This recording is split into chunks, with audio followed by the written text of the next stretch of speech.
রব্বুল আলামিন বান্দাকে ক্ষমা করার জন্য, মাফ করার জন্য এক বিশাল আয়োজন করেছেন। রব্বুল আলামিন শুধুমাত্র তার বান্দাকে মাফ করার জন্যই এত আয়োজন।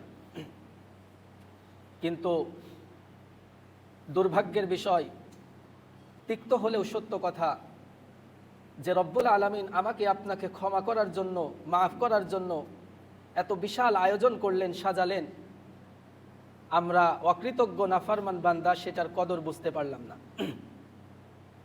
এজন্যই তো 23টা রোজা চলে যাচ্ছে, কিন্তু আমার আত্মার উপলব্ধি এখন পর্যন্ত হয়তো আসে নাই যে আল্লাহ তাআলা আমাকে হয়তো মাফ করেছেন। আমরা আনতে পারি না, এটা আমাদের ব্যর্থতা।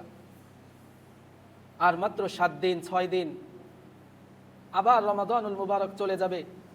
আগামী রমাদানুল মুবারক আমরা পাবো কি পাবো না এর গ্যারান্টি কেউ দিতে পারি না।